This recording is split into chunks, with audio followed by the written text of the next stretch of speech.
అంటే any municipal stadium basically sports కోసం కదా స్టేడియంస్ ఉన్నాయి. అందుకని పుస్తకాలకి మన ఈ బుక్ ఎగ్జిబిషన్ మేము అందుకని ఇవ్వట్లేదు అనేది ప్రభుత్వ అధికారులు చెప్పారని మనోహర్ నాయుడు గారి దృష్టికి తీసుకొస్తే వెంటనే మున్సిపల్ అడ్మినిస్ట్రేషన్ సెక్రటరీ గారికి కన్నబాబు గారికి అలాగే గౌరవ మంత్రి honourable minister for municipal administration and urban development వారికి కూడా తెలియజేశాను. పొంగూరు నారాయణ గారికి కూడా ఖచ్చితంగా మున్సిపల్ స్టేడియంస్ ఆరోగ్యాన్ని రన్నింగ్ కావచ్చు, స్పోర్ట్స్ కావచ్చు. నేను చెప్పింది ఎందుకు ఇవ్వాలి మనం దీనికి అని అనడానికి నేను ఒకటే మాట చెప్పాను. Books are the training weights for the mind. శారీరక దారుఢ్యానికి పరిగెట్టడాలు ఇవన్నీ ఎంత అవసరమో పుస్తకాలు కూడా training weights of the mind. అందుకని ఆ మాట చెప్పగానే వెంటనే పర్మిషన్ ఇచ్చినందుకు ముందుగా కన్నబాబు గారికి, పొంగూరు నారాయణ గారికి మనస్ఫూర్తిగా నా ధన్యవాదాలు తెలుపుతాను.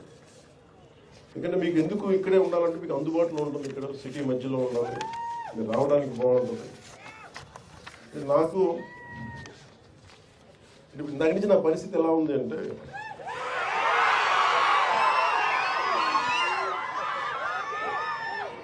ఒక చిన్న అబ్బాయిని అమ్మా నాన్న ఒక ఆట స్థలం, ఒక క్రీడా స్థలానికి తీసుకెళ్ళి కానీ, ఒక టాయ్ షాప్కి తీసుకెళ్ళి కానీ, ఒక బొమ్మల దుకాణానికి తీసుకెళ్ళి కానీ అతన్ని కూర్చోబెట్టి అలాగే అతని కంట్రోల్గా పక్కన కూర్చోబెడితే వచ్చిందేమో బొమ్మలు చూడటానికి, కొనుక్కోడానికి. ఇవన్నీ తల్లిదండ్రులు కూర్చొని హోల్డ్ చేసి మిగతా మాట్లాడితే ఎలా ఉంటుందో నా పరిస్థితి ఎలా ఉంది. చుట్టుపక్కల పుస్తకాలు నేను ఎంఎస్కే విజయ్ కుమార్ గారు చిన్న కోపం కూడా ఉంది. నాకు ఇంతసేపు నాకు తెలియదు, లేదంటే ఇప్పటికే నేను ఏమంటుంది దీపం వెలిగించి వెళ్ళిపోయే మైండ్ సెట్లో ఉన్నాను నేను. అంటే ఎందుకు సరదా ఎందుకు చెప్తున్నానంటే నాకు జీవితంలో ధైర్యం ఇచ్చింది, నాకు నిలబడే ధైర్యాన్ని ఇచ్చింది నా పుస్తకాల ధైర్యాన్ని ఇచ్చింది.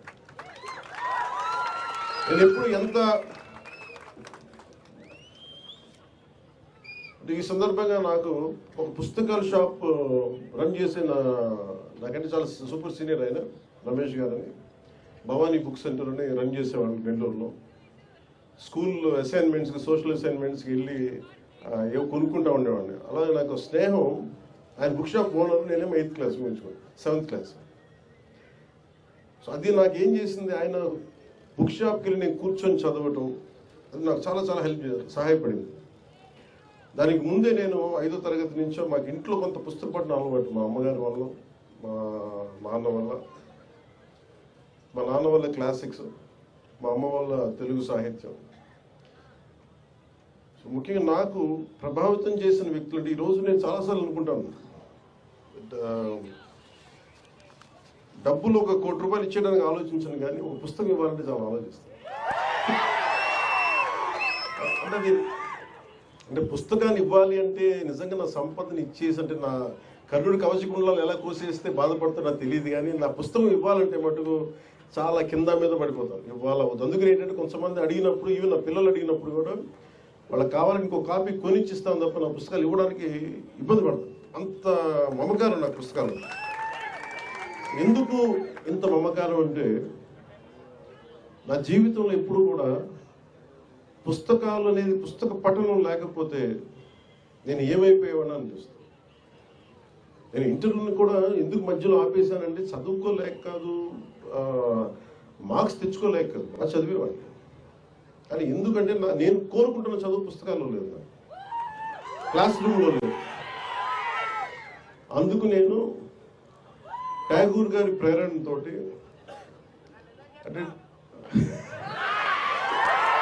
రవీంద్రనాథ్ ఠాగూర్ స్కూల్కి వెళ్ళకుండా ఇంట్లోనే కూర్చొని నేర్చుకున్నారంటే అది నేను కూడా ప్రేరణ తీసుకొని ఆయనలాగే చెట్లు, చేమలు, మొక్కలు చూస్తాం. మా దగ్గరికి అంత లగ్జరీ లేదు, పెద్ద ఉద్యానవనాలు లేవు.